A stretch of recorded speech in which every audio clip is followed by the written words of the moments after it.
Hi guys, welcome back to Sapta Samudra channel. ಹೇಗಿದ್ದೀರಾ? ಎಲ್ಲರೂ ಚೆನ್ನಾಗಿದ್ದೀರಾ ಅಂತ ಅಂದ್ಕೊಂಡಿದ್ದೀನಿ. ನಾನು ಕೂಡ ತುಂಬಾ ಚೆನ್ನಾಗಿದ್ದೀನಿ. ಇವತ್ತು ನಾನು ವಿಡಿಯೋ ಮಾಡೋಕ್ಕೆ ಹೊರಟಿರೋದು cost of living in America ಅಂತ. ಸೊ ಇಲ್ಲಿ ಆವ್ರೇಜ್ ಆಗಿ ಅಮೇರಿಕಾದಲ್ಲಿ ಒಂದು ಮಿಡಲ್ ಕ್ಲಾಸ್ ಇಂಡಿಯನ್ಸ್ ಲೈಫು ಯಾವ ರೀತಿ ಇರುತ್ತೆ ಆ್ಯಂಡ್ ಎಷ್ಟೆಲ್ಲ ಖರ್ಚು ಬರುತ್ತೆ ಅಂತ ನಿಮಗೆ ತಿಳಿಸ್ಕೊಡೋಣ ಅಂತ ಅಂದ್ಕೊಂಡಿದ್ದೀನಿ. ಸೊ ಅದ್ರ ಬಗ್ಗೆ ಇವತ್ತು ವಿಡಿಯೋ ಮಾಡ್ತಾ ಇದ್ದೀನಿ. ಸೊ ಒಂದಿಷ್ಟು ಪಾಯಿಂಟ್ಸ್ ಮಾಡಿಟ್ಕೊಂಡಿದ್ದೀನಿ ಇಲ್ಲಿ, ಆ ರೀತಿ ಹೇಳ್ತಾ ಹೋಗ್ತೀನಿ. ಸೊ ಫಸ್ಟಿಗೆ ನಾವು ಇಲ್ಲಿ ಬಂದಿದ್ದು ರಿಲಿಜಿಯಸ್ ವೀಸಾದ ಮೇಲೆ. ಸೊ ಅಮೇರಿಕಾಗೆ ಬರೋದಕ್ಕೆ ಎಲ್ಲರಿಗೂ ಗೊತ್ತೇ ಇರುತ್ತೆ, ವೀಸಾನ ನೀವು ಕಂಪಲ್ಸರಿಯಾಗಿ ತೊಗೊಳ್ಬೇಕಾಗತ್ತೆ. So there is so many procedures. So ನೀವು ಅದನ್ನೆಲ್ಲ ದಾಟ್ಕೊಂಡು ವೀಸಾ ಸಿಕ್ಕಾದ್ಮೇಲೆ ನೀವು ಅಮೇರಿಕಕ್ಕೆ ಬರುವಂಥದ್ದು. ಸೊ ಡಾಕ್ಟರ್ಸು, ಇಂಜಿನಿಯರ್ಸು, ಸ್ಟೂಡೆಂಟು, ಇದೇ ರೀತಿ ಇಲ್ಲಿ ಟೆಂಪಲಲ್ಲಿ ಪ್ರೀಸ್ಟ್ ಆಗಿ ವರ್ಕ್ ಮಾಡೋರಿಗೆ ಅಥವಾ ಟೆಂಪಲಲ್ಲಿ ವರ್ಕ್ ಮಾಡೋರಿಗೆ ರಿಲಿಜಿಯಸ್ ವೀಸಾ ಅಂತ ಕೊಡ್ತಾರೆ. ಸೊ ನಾನು ಹೇಳಿದಾಗೆ ನನ್ನ ಹಸ್ಬೆಂಡು ಇಲ್ಲಿ ಟೆಂಪಲಲ್ಲಿ ವರ್ಕ್ ಮಾಡ್ತಾ ಇದ್ದಾರೆ ಪ್ರೀಸ್ಟ್ ಆಗಿ. ಸೊ ನಾವು ವೀಸಾದಲ್ಲಿ ಬಂದಿರೋದು. ನನ್ನ ಹಸ್ಬೆಂಡ್ದು R1 ವೀಸಾ, ನಂದು R2 ವೀಸಾ. ಮೀನ್ಸ್ ಅವ್ರದ್ದು ವರ್ಕ್ ವೀಸಾ R1 ಅಂದರೆ ರಿಲಿಜಿಯಸ್ ವರ್ಕ್ ವೀಸಾ, ನಂದು R2 ಡಿಪೆಂಡೆಂಟ್ ವೀಸಾ. ಪ್ರೀಸ್ಟ್ ಫ್ಯಾಮಿಲಿಗೆ ಎಷ್ಟು ಕಾಸ್ಟ್ ಆಗುತ್ತೆ ಒಂದು ಮಂತಿಗೆ, ಏನೆಲ್ಲ ಖರ್ಚಿರುತ್ತೆ ಅಂತ ನಿಮಗೆ ಹೇಳ್ತಾ ಇದ್ದೀನಿ. ಯಾಕೆ ಅಂದರೆ ಡಾಕ್ಟರ್ಸು, ಇಂಜಿನಿಯರ್ಸು, ಸ್ಟೂಡೆಂಟ್ಸು ಆ್ಯಂಡ್ ಪುರೋಹಿತರು, ಇವ್ರಿಗೆಲ್ಲರಿಗೂ ಲೈಫ್ ಸ್ಟೈಲು ಬೇರೆ ಬೇರೆ ಥರ ಇರುತ್ತೆ. ಎಲ್ಲರದು ಒಂದೇ ಥರ ಇರಲ್ಲ. ಕೆಲವೊಂದರಲ್ಲಿ ಸೇಮ್ ಇರ್ಬೋದು, ಬಟ್ ಕೆಲವೊಂದರಲ್ಲಿ ಡಿಫ್ರೆನ್ಸ್ ಬಂದೇ ಬರುತ್ತೆ. ಸೊ ಅದ್ರ ಪ್ರಕಾರ ನಾನು ನಮ್ಮ ಒಂದು ಕಾಸ್ಟ್ ಆಫ್ ಲಿವಿಂಗ್ ಯಾವ ರೀತಿ ಇದೆ ಅಂತ ಹೇಳ್ತೀನಿ. ಆ್ಯಂಡ್ ಮೋರ್ ಇಂಪಾರ್ಟೆಂಟ್ ಏನಂದರೆ, ಈಗ ಬೆಂಗಳೂರು, ಶಿವಮೊಗ್ಗ ಎಷ್ಟು ಡಿಫ್ರೆನ್ಸ್ ಇರುತ್ತೆ, ಬೆಂಗಳೂರು, ಅರಸೀಕೆರೆ ಎಷ್ಟು ಡಿಫ್ರೆನ್ಸ್ ಇರುತ್ತೆ, ಅದೇ ರೀತಿ ಇಲ್ಲೂ ಕೂಡ ಸಿಟಿಗೆ ತುಂಬಾ ಡಿಫ್ರೆನ್ಸ್ ಇರುತ್ತೆ. ಸೊ ನಾವಿರೋದು ದೊಡ್ಡ ಸಿಟಿ ಅಲ್ಲ, ನಾವಿರೋದು ಒಂದು ಸ್ಮಾಲ್ ಸಿಟಿಯಲ್ಲಿ. ಸೊ ಇಲಿನಾಯ್ಸ್ ಸ್ಟೇಟಲ್ಲಿ. ಸೊ ಇಲ್ಲಿ ಕಾಸ್ಟ್ ಆಫ್ ಲಿವಿಂಗು ಸ್ವಲ್ಪ ಕಮ್ಮಿ ಅಂತಲೇ ಹೇಳ್ಬೋದು. ಸೊ ಇಲ್ಲಿದು ನಾನು ನಿಮ್ಮ ಜೊತೆ ತಿಳಿಸ್ಕೊಡ್ತಾ ಇದ್ದೀನಿ. ಸೊ ನೆಕ್ಸ್ಟ್ ಬರೋದಾದರೆ ಸ್ಯಾಲ್ರಿ. ಆ್ಯಕ್ಚುಲಿ ಸ್ಯಾಲ್ರಿ ಇಲ್ಲಿ ನಾನು ಅಷ್ಟೇ ಅಂತ ಹೇಳೋದಕ್ಕಾಗಲ್ಲ. ಬಿಕಾಸ್ ಈಗ ಇಂಜಿನಿಯರ್ಸ್ ತೊಗೊಂಡ್ರೆ ಎಲ್ಲರಿಗೂ ಒಂದೇ ರೀತಿ ಇರೋದಿಲ್ಲ. ಹಾಗೆಯೇ ಪ್ರೀಸ್ಟ್ಗಳಿಗೂ, ಪುರೋಹಿತರಿಗೂ ಕೂಡ ಒಂದೇ ರೀತಿ ಸ್ಯಾಲ್ರಿ ಎಲ್ಲ ಕಡೆ ಸಿಗೋದಿಲ್ಲ. ಒಬ್ಬೊಬ್ರಿಗೆ ಒಂದೊಂದು ಥರ ಸ್ಯಾಲ್ರಿ ಇರುತ್ತೆ ಖಂಡಿತವಾಗ್ಲೂ. ಸ್ಟಾರ್ಟಿಂಗ್ ಬಂದವರಿಗೆ ಒಂದು ರೀತಿ ಸ್ಯಾಲ್ರಿ, ಆಮೇಲೆ ವರ್ಷಗಳು ಕಳೆದ ಹಾಗೆ ಸ್ಯಾಲ್ರಿ ಜಾಸ್ತಿ ಆಗುತ್ತೆ, ಈ ರೀತಿ. ಸೊ ಒಂದು ಆ್ಯಾವ್ರೇಜ್ ಆಗಿ ಹೇಳಬೇಕು ಅಂತ ಅಂದರೆ ಒಂದು 6 ಡಿಜಿಟ್ ನಂಬರ್ ಅಂತ ಇಟ್ಕೊಳ್ಳಿ. ಸೊ ಅಫ್ಕೋರ್ಸ್ ಒಂದಿಷ್ಟು ಅಮೌಂಟ್ ಬರುತ್ತೆ. ನಾನು ಎಷ್ಟು ಅಂತ ಹೇಳೋದಕ್ಕಾಗಲ್ಲ, I am so sorry. But ನಾನು ಏನೇನು ಖರ್ಚಾಗುತ್ತೆ ಅಂತ ಹೇಳ್ತೀನಿ ಈಗ ನಿಮಗೆ. ಸೊ ಅದ್ರ ಮೇಲೆ ನೀವು ಒಂದು ಅಂದಾಜು ಮಾಡ್ಕೋಬಹುದು. ಆ್ಯಂಡ್ ಇಲ್ಲಿ ಸ್ಯಾಲ್ರಿನ ವರ್ಷದ ಲೆಕ್ಕದಲ್ಲಿ, ಅಂದರೆ ವರ್ಷಕ್ಕಿಷ್ಟು ಅನ್ನೋ ಲೆಕ್ಕದಲ್ಲಿ ಫಿಕ್ಸ್ ಮಾಡಿರ್ತಾರೆ. ಸೊ ವರ್ಷಕ್ಕಿಷ್ಟು ಲಕ್ಷ ಅಂತ, ಅದಾದಮೇಲೆ ಅದನ್ನ ತಿಂಗಳಲ್ಲಿ ಡಿವೈಡ್ ಮಾಡಿ ಬರೋವಂಥದ್ದು. ಈಗ ವರ್ಷಕ್ಕೆ 50 ಲಕ್ಷ ಸ್ಯಾಲ್ರಿ ಅಂತ ಅಂದರೆ ನಿಮಗದು ಡಿವೈಡ್ ಆಗಿ ಟ್ಯಾಕ್ಸ್ ಎಲ್ಲ ಕಟ್ಟಾಗಿ ಕೈಗೆ ಒಂದು 40 ಲಕ್ಷ ಬರ್ಬೋದು. ಸೊ ಈ ರೀತಿ ನಾನು ಜಸ್ಟ್ ಎಕ್ಸಾಂಪಲ್ ಹೇಳಿದೆ ಅಷ್ಟೇ. ಸೊ ಈಗ ಎಕ್ಸ್ಪೆನ್ಸಸ್ ಏನೇನಾಗುತ್ತೆ ಅಂತ ನೋಡೋಣ. ಸೊ ಫಸ್ಟಿಗೆ ಮನೆ. ಈಗ ಪುರೋಹಿತರಿಗೆ ಹೇಗಾಗುತ್ತೆ ಅಂದರೆ, ಎಷ್ಟೊಂದು ಜನಕ್ಕೆ ಇಲ್ಲಿ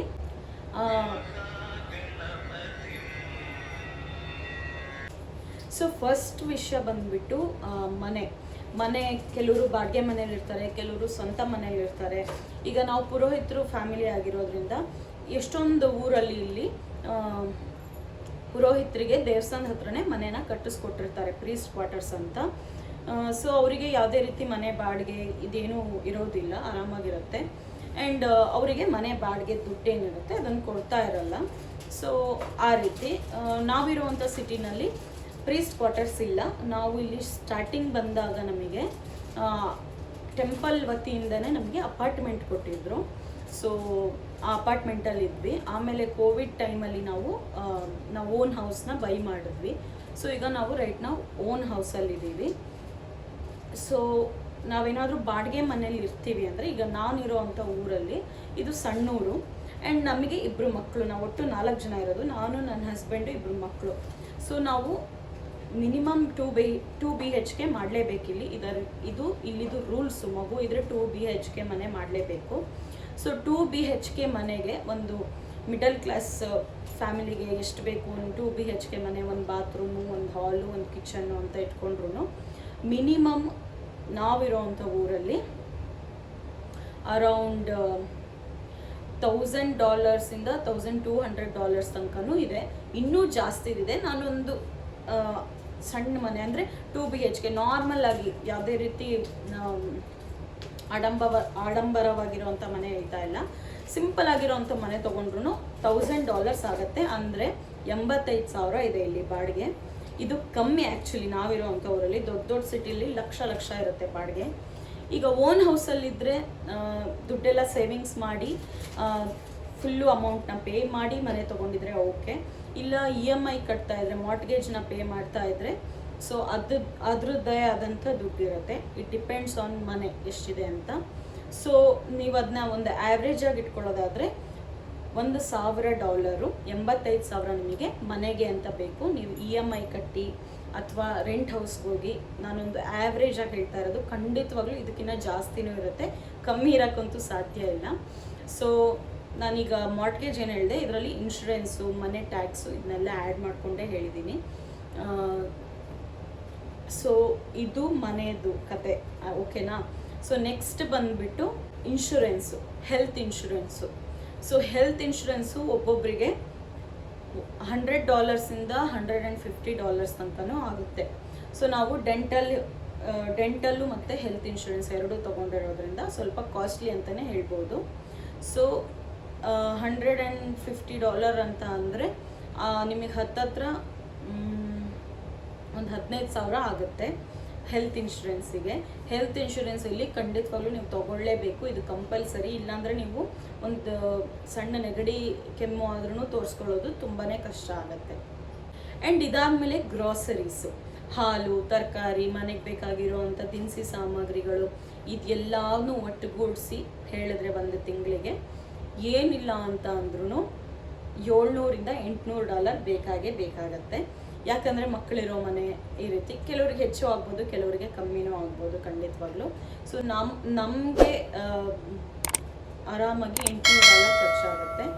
ಸೊ 1,000 ಮನೆ rent, 150 insurance, health insurance, and 800 grocery. So ಇಲ್ಲೇ ಆಲ್ಮೋಸ್ಟ್ $2,000 ಆಯಿತು. ಇದಾದಮೇಲೆ ಇನ್ನು ಪವರ್, ಎಲೆಕ್ಟ್ರಿಸಿಟಿ ಬಿಲ್ಲು ಸಮ್ಮರಲ್ಲಿ ಒಂಥರ ಬರುತ್ತೆ, ವಿಂಟರಲ್ಲಿ ಒಂಥರ ಬರುತ್ತೆ. ಆ್ಯಂಡ್ ಇಲ್ಲಿ 24 hours ನಾವು AC ಹಾಕ್ಕೊಂಡಿರ್ತೀವಿ ಸಮ್ಮರಲ್ಲಿ, ಯಾಕಂದರೆ ವಿತೌಟ್ AC ಆಗೋದಿಲ್ಲ ತಡ್ಕೊಳ್ಳೋದಕ್ಕೆ. ಆ್ಯಂಡ್ ಇದು ಮರದ ಮನೆ ಆಗಿರೋದ್ರಿಂದ ಇನ್ನೂ ಹೀಟ್ ಜಾಸ್ತಿನೇ ಇರುತ್ತೆ. ಸೊ ಸಮ್ಮರಲ್ಲಿ ಒಂದು ಆ್ಯಾವ್ರೇಜ್ ಆಗಿ ಹೇಳಬೇಕು ಅಂದರೆ $150 to $180 ಈ ರೀತಿ ಬರುತ್ತೆ. ಆ್ಯಾವ್ರೇಜ್ $150 ಅಂತ ಇಟ್ಕೊಳ್ಳೋಣ. ವಿಂಟರಲ್ಲಿ $300-350 ತನಕನೂ ಹೋಗುತ್ತೆ ತುಂಬ ಚಳಿ ಇದ್ದಾಗ. ಸೊ ಒಂದು ಆ್ಯಾವ್ರೇಜಲ್ಲಿ ಹೇಳಬೇಕು ಅಂದರೆ ಒಂದು $200 ಅಂತ ಇಟ್ಕೊಳ್ಳಿ ಮಂತ್ಲಿ. ಸೊ 2,000 + 200 $2,200 ಆಯಿತು. And utility, water bill, internet bill, phone ಅದು ಏನು ಮಾಮೂಲಿ ಸೆಲ್ಯುಲರ್ ಅದಕ್ಕೆ ಬಿಲ್ಲು, ಸೊ ಇದೆಲ್ಲ ಸೇರಿ $200 ಆಗುತ್ತೆ. ವಾಟರ್ ಬಿಲ್ಲೇನೆ $100 ತನಕ ಬರುತ್ತೆ. ಒಬ್ಬ ಪರ್ಸನ್ಗೆ $25 ಅಂತ ಇಟ್ಕೊಂಡ್ರು ಮಿನಿಮಮ್ $100 ಬರುತ್ತೆ. ಸೊ ಇದೆಲ್ಲ ಸೇರಿ $200 ಆಗುತ್ತೆ. ಅಲ್ಲಿಗೆ $2,400 ಆಯಿತು. ಆ್ಯಂಡ್ ಇದಾದಮೇಲೆ ಕಾರಿಗೆ ಪೆಟ್ರೋಲು, ಇದೇನಿಲ್ಲ ಅಂದ್ರೂ ತಿಂಗಳಿಗೆ $200. ಆ್ಯಂಡ್ ಅಗೈನ್ ನಾವು ಪುರೋಹಿತರಾಗಿರೋದ್ರಿಂದ ಕೆಲವರಿಗೆ ದೇವಸ್ಥಾನದ ಹತ್ರನೇ ಮನೆ ಕೊಟ್ಟಿರ್ತಾರೆ. ಸೊ ಅವ್ರುಗಳಿಗೆ ಖರ್ಚು ಕಮ್ಮಿ. ಯಾಕೆ ಅಂದರೆ ದೇವಸ್ಥಾನದ ಹತ್ರ ಇರೋದ್ರಿಂದ ಪೆಟ್ರೋಲ್ ಕಮ್ಮಿ. ಅವ್ರು ಹೊರಗಡೆ ಪ್ರೈವೇಟ್ ಕಾರ್ಯಕ್ರಮಕ್ಕೆ ಹೋದ್ರೂ, ಈಗ ಗೃಹ ಪ್ರವೇಶ, ನಾಮಕರಣ ಈ ರೀತಿ ಎಲ್ಲ ಫಂಕ್ಷನ್ ಆಗುತ್ತಲ್ಲ, ಇಲ್ಲಿಗೆಲ್ಲ ಹೋದ್ರೂ ಅವರಿಗೆ ಪೆಟ್ರೋಲ್ ಚಾರ್ಜ್ ಕೊಡ್ತಾರೆ. ಸೊ ಹಾಗಾಗಿ ನಾನು ಅದನ್ನ ಕೌಂಟ್ ಮಾಡಿಲ್ಲ. ಬಟ್ ದೇವಸ್ಥಾನ ದೂರ ಇರುತ್ತಲ್ಲ, ಈಗ ನಮಗೆ 10 minutes ಆಗುತ್ತೆ ಇಲ್ಲಿಂದ. ಸೊ ಹಾಗಾಗಿ $200 ನಮಗೆ ಮಂತ್ಲಿ ಇನ್ನೂ ಜಾಸ್ತಿ ಆಗುತ್ತೆ. ಮಿನಿಮಮ್ $200 ಆಗುತ್ತೆ ದೇವಸ್ಥಾನಕ್ಕೆ ಹೋಗೋದಕ್ಕೆ. ಸೊ ಇದು ಬಂದುಬಿಟ್ಟು ಪೆಟ್ರೋಲ್ ಚಾರ್ಜು. ಆ್ಯಂಡ್ ದೇವಸ್ಥಾನದ ಹತ್ರ ಮನೆ ಕೊಟ್ಟಿರೋರಿಗೆ ತುಂಬಾ ಬೆನಿಫಿಟ್ ಇದೆ. ಯಾಕೆ ಅಂತ ಹೇಳ್ತೀನಿ ಕೇಳಿ. ಅವರಿಗೆ ಮನೆ ರೆಂಟ್ ಆಗಲಿ, ಮನೆ ಇನ್ಶೂರೆನ್ಸು, ಮನೆ ಟ್ಯಾಕ್ಸು, ಆ್ಯಂಡ್ ಮನೆಗೆ ಅವಾಗ ಪೇಂಟ್ ಮಾಡಿಸೋದಾಗಿರ್ಬೋದು, ಮನೆ ಏನಾದರೂ ಈಗ ಮನೇಲಿ ಏನಾದರೂ ಹಾಳಾದರೆ ಇದನ್ನೆಲ್ಲದನ್ನು ಆಲ್ಮೋಸ್ಟ್ ಆಲ್ ಇಲ್ಲಿ ದೇವಸ್ಥಾನದವರೇ ನೋಡ್ಕೋತಾರೆ. ಸೊ ಈ ರೀತಿ ಸ್ವಂತ ಮನೆ ಇಟ್ಕೊಂಡಿರೋರು, ಬಾಡಿಗೆ ಮನೆ ಇಟ್ಕೊಂಡಿರೋರು ಎಲ್ಲದನ್ನು ಅವರೇ ಟೇಕ್ ಕೇರ್ ಮಾಡಬೇಕಾಗತ್ತೆ. ಆ್ಯಂಡ್ ಪೆಟ್ರೋಲ್ ಖರ್ಚು ಇರೋದಿಲ್ಲ, ನಾನು ಆಗಲೇ ಹೇಳ್ದ ಹಾಗೆ. ಆ್ಯಂಡ್ ಎಷ್ಟೊಂದು ದೇವಸ್ಥಾನದಲ್ಲಿ ಕರೆಂಟ್ ಬಿಲ್ಲು, ವಾಟರ್ ಬಿಲ್ಲು ಎಲ್ಲ ದೇವಸ್ಥಾನದವರೇ ಪೇ ಮಾಡ್ತಾರೆ. ಬಟ್ ನಮಗೆ ಆ ರೀತಿ ಇಲ್ಲ, ಏನೂ ಇಲ್ಲ. ಆ್ಯಂಡ್ ಮಕ್ಕಳು ಇರೋದ್ರಿಂದ ಮಕ್ಕಳಿಗೆ ಕೆಲವೊಂದು ಸಪ್ಲೈ ಆಗಿರ್ಬೋದು, ಅವರಿಗೆ ಕೆಲವೊಂದೆಲ್ಲ ಬೇಕಾಗಿರುತ್ತೆ. ಸೊ ಅದು ಇದು ಅಂತ ಎಲ್ಲ ಇಟ್ಕೊಂಡ್ರೂ ಎಕ್ಸ್ಟ್ರಾ ಒಂದು $200 to $300 ಬೇಕಾಗುತ್ತೆ. ಸೊ ಏನಿಲ್ಲ ಅಂದ್ರೂ 4 ಜನ ಇರೋವಂಥ ಫ್ಯಾಮಿಲಿಗೆ ನೀವು ಎಷ್ಟೇ ಹಿಡ್ತಾ ಮಾಡಿ ಖರ್ಚು ಮಾಡ್ತೀನಿ ಅಂದ್ರೂ $3,000 ಇಲ್ಲಿ ನಾವಿರೋವಂಥ ಊರಲ್ಲಿ ಬೇಕು. So which means 2 lakh something ಆಗುತ್ತೆ. $3,000 ಅಂದರೆ ಎಷ್ಟು ಅಂತ ಸ್ಕ್ರೀನ್ ಮೇಲೆ ಹಾಕಿರ್ತೀನಿ. ಸೊ ಎಷ್ಟೊಂದು ಜನಕ್ಕೆ ಐಡಿಯಾ ಇರೋದಿಲ್ಲ, ಅವು ಅಮೇರಿಕಾದಲ್ಲಿದ್ದಾರೆ ಅವ್ರಿಗೇನು ಅನ್ನೋ ಥರನೇ ಇರುತ್ತೆ ಮೆಂಟಾಲಿಟಿ. ಸೊ ಆ್ಯಂಡ್ ಕೆಲವರಿಗೆ ಇಲ್ಲಿ ಬರೋ ಅಂತ ಪ್ಲ್ಯಾನ್ ಇರುತ್ತೆ. ಸೊ ಇವ್ರಿಗೆಲ್ಲರಿಗೂ ಒಂದು ಐಡಿಯಾ ಸಿಗುತ್ತೆ ಅಂತ ಹೇಳಿಬಿಟ್ಟು ನಾನು ಈ ವಿಡಿಯೋನ ಮಾಡ್ತಾ ಇದ್ದೀನಿ. ಆ್ಯಂಡ್ ಇದ್ರ ಮೇಲೆ ಟ್ರಿಪ್ಸ್ಗಳು ಹೋಗ್ತಾ ಇರ್ತೀವಿ, ಇಂಡಿಯಾ ಟ್ರಾವೆಲ್ ಮಾಡಬೇಕು, ಫ್ಯಾಮಿಲಿ, ಈ ರೀತಿ ಎಲ್ಲ ಖರ್ಚು ಕಳೆದ್ಬಿಟ್ಟು ಸೇವಿಂಗ್ಸ್ ಅಂತ ಆಗೋದು. ಸೊ ದೊಡ್ಡ ಊರಲ್ಲಿರೋರಿಗೆ ಸ್ಯಾಲ್ರಿ ಜಾಸ್ತಿ ಇರುತ್ತೆ, ಬಟ್ ಅವ್ರಿಗೆ ಖರ್ಚು ಕೂಡ ಅಷ್ಟೇ ಜಾಸ್ತಿ ಇರುತ್ತೆ. ಸಣ್ಣ ಊರಲ್ಲಿರೋರಿಗೆ ಸ್ಯಾಲ್ರಿ ಸ್ವಲ್ಪ ಕಮ್ಮಿ ಇರುತ್ತೆ, ಬಟ್ ಅವ್ರ ಖರ್ಚು ಕಂಪೇರ್ ಟು ಬಿಗ್ ಸಿಟಿಗೆ ಹೋಲಿಸ್ಕೊಂಡ್ರೆ ಇಲ್ಲಿ ಸ್ವಲ್ಪ ಆವ್ರೇಜ್ ಆಗಿರುತ್ತೆ. ಸೊ ಈ ರೀತಿ ಇರುತ್ತೆ. ಇಲ್ಲಿ ಪುರೋಹಿತರು, ನಾನು ಹೇಳ್ದಂಗೆ ನಾವು ರಿಲಿಜಿಯಸ್ ವೀಸಾದಲ್ಲಿದ್ದೀವಿ. ಸೊ ಇಲ್ಲಿರೋಂಥ ಇಂಡಿಯನ್ಸಿಗೂ ಟೆಂಪಲ್ಲು, ದೇವಸ್ಥಾನ, ಫಂಕ್ಷನ್ಸು ಎಲ್ಲ ಬೇಕಲ್ವಾ. ಸೊ ಹಾಗಾಗಿ ಇಲ್ಲೂ ಕೂಡ ನಾನ್ ಪ್ರಾಫಿಟ್ ಆರ್ಗನೈಸೇಷನ್ ಅಂತ ಹಿಂದೂ ಟೆಂಪಲ್ಸ್ನ ಮಾಡಿರ್ತಾರೆ. ಹಿಂದೂ ಟೆಂಪಲ್ ಮಾತ್ರ ಅಲ್ಲ, ಕ್ರಿಶ್ಚಿಯನ್ಸು, ಮುಸ್ಲಿಮ್ಸು ಎಲ್ಲರದ್ದು ಇರುತ್ತೆ ಇಲ್ಲಿ. ಅದಕ್ಕೆ ಬೇಕಾಗಿರೋವಂಥವ್ರನ್ನ ಕರ್ಸ್ಕೊಂಡಿರ್ತಾರೆ ಇಂಡಿಯಾದಿಂದ. ಸೊ ನಮ್ಮ ಊರಲ್ಲಿ, ನಾವು ಇರೋವಂಥ ಊರಲ್ಲಿ ಹಿಂದೂ ಟೆಂಪಲ್ ಇದೆ. ಸೊ ಅಲ್ಲಿಗೆ ನನ್ನ ಹಸ್ಬೆಂಡು ಪ್ರೀಸ್ಟ್ ಆಗಿದ್ದಾರೆ. ಆಲ್ಮೋಸ್ಟ್ 9 years ಕಂಪ್ಲೀಟ್ ಆಯಿತು ಅವರಿಲ್ಲಿ ವರ್ಕ್ ಮಾಡ್ತಾ. ತುಂಬಾ ಖುಷಿ ಇದೆ. ಆ್ಯಂಡ್ ಅಮೇರಿಕಾಗೆ ಯಾರೂ ಅಷ್ಟು ಸುಲಭವಾಗಿ ಬರೋದಕ್ಕಾಗಲ್ಲ ಅಂತ ಹೇಳ್ತಾರೆ. ಖಂಡಿತವಾಗ್ಲೂ ನಿಜ. ಈಗ ನನ್ನ ಹಸ್ಬೆಂಡ್ ಕೂಡ ಇಲ್ಲಿ ಬಂದಿದ್ದಾರೆ ಅಂದರೆ ತುಂಬಾ ಅವರು ಓದಿ 12-13 ವರ್ಷ ಕಷ್ಟಪಟ್ಟು ಓದಿ ಅದ್ರ ಬಗ್ಗೆ ಎಲ್ಲ ಅಧ್ಯಯನ ಮಾಡಿ ಅದ್ರ ಬಗ್ಗೆ ಎಲ್ಲ ಚೆನ್ನಾಗಿ ತಿಳ್ಕೊಂಡೇ ಇಲ್ಲಿ ಬಂದಿರೋವಂಥದ್ದು. ಅವ್ರಿಗೆ ಅವ್ರದ್ದೇ ಆದಂಥ ಒಂದಿಷ್ಟು, ಈಗ ಮಾಮೂಲಿ ಎಜುಕೇಷನಲ್ಲಿ ಹೇಗೆ ಬ್ಯಾಚುಲರ್ಸು, ಮಾಸ್ಟರ್ಸ್ ಅಂತ ಇರುತ್ತೋ, ಈ ಪುರೋಹಿತ್ಗೆಲ್ಲೂ ಕೂಡ ಬ್ಯಾಚುಲರ್ಸು, ಮಾಸ್ಟರ್ಸು ಅಂತೆಲ್ಲ ಇರುತ್ತೆ. ಎಷ್ಟೊಂದು ಜನಕ್ಕೆ ಗೊತ್ತಿರಲ್ಲ, ಏನೋ 4 ಮಂತ್ರ ಕಲ್ತ್ಬಿಟ್ಟು ಪೂಜೆ ಮಾಡ್ತಾರೆ ಅಂತ ಅಂದ್ಕೊಂಡಿರ್ತಾರೆ. ನಾನು ಕೇಳಿರೋ ಥರ ಹೇಳ್ತಾ ಇರೋದು. ಸೊ ಅಷ್ಟು ಈಸಿ ಇಲ್ಲ ಒಂದು ಗುರುಕುಲದಲ್ಲಿ ಇದ್ದು ಓದೋದು. ತುಂಬಾ ಕಷ್ಟ ಇರುತ್ತೆ. ಅವರು ಫ್ಯಾಮಿಲಿನೆಲ್ಲ ಬಿಟ್ಟಿರಬೇಕು. ಆ್ಯಂಡ್ ಅಲ್ಲಿ ಗುರುಕುಲದಲ್ಲಿ ತುಂಬಾ ರೂಲ್ಸ್ ಇರುತ್ತೆ, ಅದನ್ನೆಲ್ಲ ಫಾಲೋ ಮಾಡಬೇಕು. 12-13 years ಇದ್ದು ಓದಬೇಕು ಅಂತ ಅಂದರೆ ಇಟ್ಸ್ ನಾಟ್ ಈಸಿ. ಸೊ ನಾವೇನು ಮಾಮೂಲಿ ಬ್ಯಾಚುಲರ್ ಮಾಸ್ಟರ್ಸ್ ಮಾಡ್ತೀವೋ ಅದೇ ರೀತಿ ಇದೂ. ನನ್ನ ಹಸ್ಬೆಂಡ್ ಒಂದಿಷ್ಟು ಸರ್ಟಿಫಿಕೇಟ್ನ ತೋರಿಸ್ತೀನಿ. ಸೊ ಇದೆಲ್ಲ ನನ್ನ ಹಸ್ಬೆಂಡ್ ವೇದಾಧ್ಯಯನ ಮಾಡಿರೋವಂಥ ಸರ್ಟಿಫಿಕೇಟ್ಸು.